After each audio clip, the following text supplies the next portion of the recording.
Lebak batang padi jerami, padi dipanen di pagi hari. Niat hati berpoligami, apa daya takut istri. Burung cendrawasih terbang tinggi, mencari makan di pagi hari.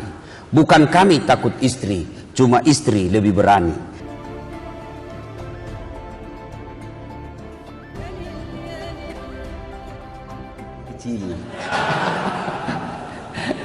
Mohon maaf Bapak Ibu Saudara-saudara sekalian yang saya hormati dan saya muliakan, Bapak Wakapolri Republik Indonesia, Bapak Kabaharkam Republik Indonesia, Bapak Wakapolda Jawa Timur, dan seluruh yang hadir di tempat ini yang insya Allah dimuliakan dan dirahmati oleh Allah Subhanahu wa Ta'ala.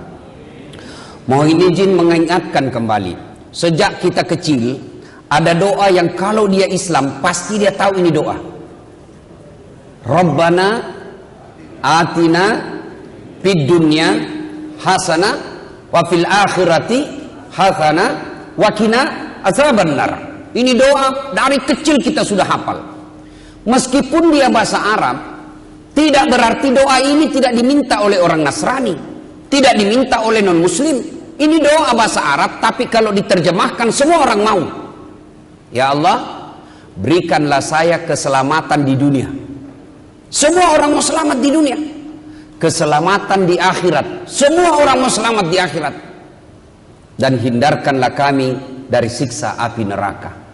Nah, ini doa. Meskipun bahasa Arab, tapi tidak berarti doa ini tidak untuk non-muslim.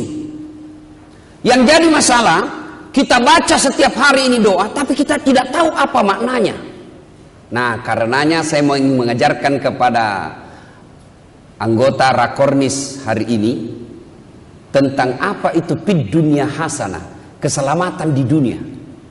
Menurut ahli tafsir yang menafsirkan ayat ini, selamat di dunia itu ada 4 perkara.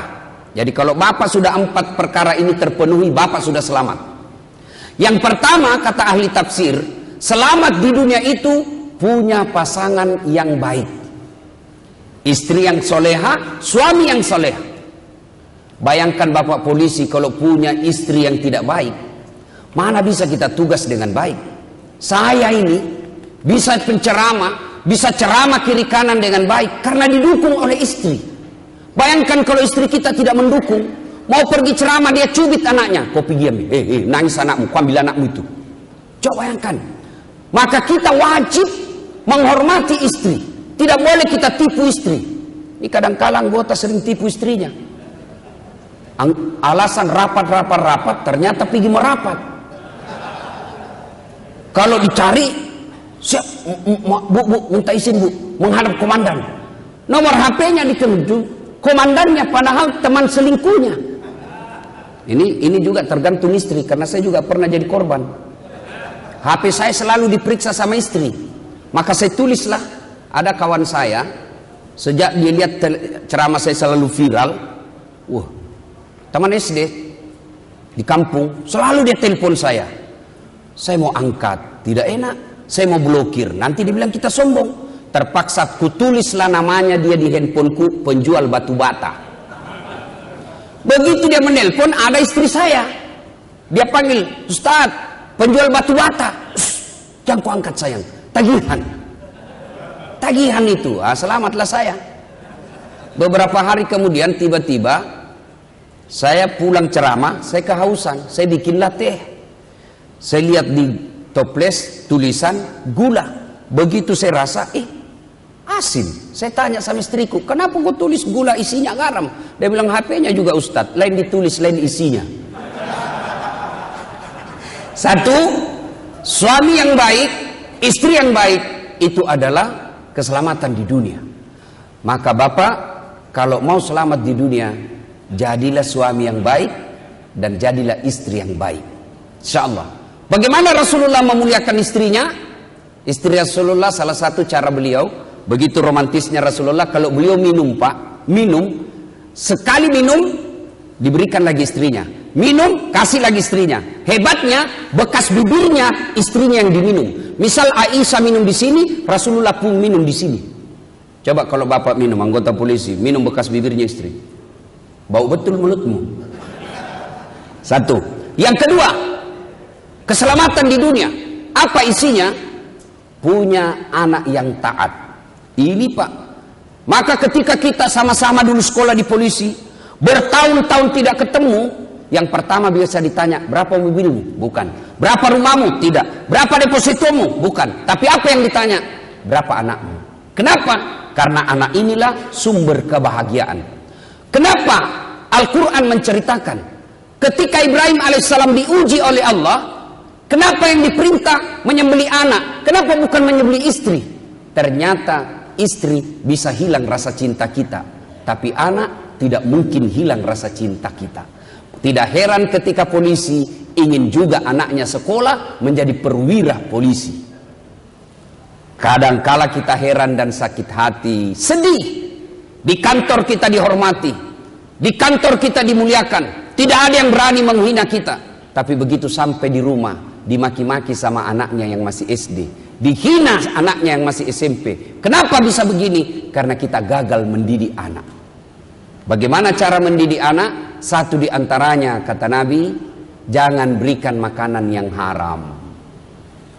Jangan heran saya kadangkala lihat pejabat, 3 anaknya, tapi sayang, pertama pengedar, yang kedua pengisap, yang ketiga kawin lari di bawah bandar. Maka bapak kalau mau punya anak yang soleh dan soleha, jangan berikan makanan yang haram. Saya mau tanya ibu-ibu, kalau ibu-ibu suaminya meninggal, siapa yang doakan bu? Maksud saya bapak-bapak, bu, kalau suami ibu-ibu meninggal, siapa yang doakan ibu? Ayo bu, kalau ibu meninggal kira-kira siapa yang doakan? Suami? Kawin lagi pak. Siapa yang doakan kita? Anak. Maka kekayaan kita sesungguhnya adalah anak yang soleh dan soleha. Tidak usah cemas soal isi perut. Yang kita cemaskan ketika anak kita akhlaknya rusak. Tolong tunjukkan saya anak polisi yang mati kelaparan. Tidak ada pak. Tapi yang mati karena perkelahian, yang mati karena narkoba, yang mati karena tawuran, sepertinya ada. Tapi tidak ada anak polisi yang mati karena kelaparan. Artinya Allah sudah menjamin rezekinya anak kita. Saya yakin bapak-bapak polisi juga di sini banyak yang orang tuanya petani, beberapa bersaudara, sampai 9-10 bersaudara. Tidak masuk di akal bisa menjadi perwira. Tapi siapa yang jamin rezekinya kita ketika kita kecil? Allah subhanahu wa ta'ala. Maka pak, tidak usah menghalalkan segala cara agar anak kita bisa dapat makan yang baik, punya rumah yang baik. Rezekinya anak kita Allah sudah tentukan. Yang kita cemaskan ketika anak kita tidak pandai mengaji, tidak pandai akhlaknya. Tidak usah cemas soal bahasa Inggris. Kadang-kala ada orang bilang, hebatnya anaknya itu Ustaz. Kenapa hebat? Masih pintar-pintar bahasa Inggris. Tidak hebat. Kenapa? Banyak yang begitu. Coba bapak ke Inggris, anak-anak di sana dari kecil sampai dewasa bahasa Inggris semua. Juga bapak kalau wafat, apa anak kita pakai bahasa Inggris? Oh my God, please me, help me, my mother. Tidak. Paling dia berdoa apa? Pakai juga bahasa Indonesia. Yang kita cemaskan ketika dia muslim, anak kita tidak tahu sholat. Dia muslim, anak kita tidak tahu ngaji. Itu kecemasan. Soal perut tidak usah cemas. Yang ketiga, selamatnya di dunia bagi kita ini, kata ahli tafsir, punya penghasilan yang berkah. Mana disebut penghasilan yang berkah? Alhamdulillah gajinya sebagai polisi, gajinya cuma 4 juta, tambah kreditnya di BRI potong, tinggal 2 juta per bulan. Tapi alhamdulillah dia bisa umrohkan bapaknya. Ini namanya penghasilan yang berkah. Ada orang gajinya, tunjangannya, setoran anak buahnya, puluhan juta dia dapat tiap bulan, tapi tidak pernah umroh. Ini namanya penghasilan yang tidak berkah. Penghasilan yang berkah itulah sumber kebahagiaan.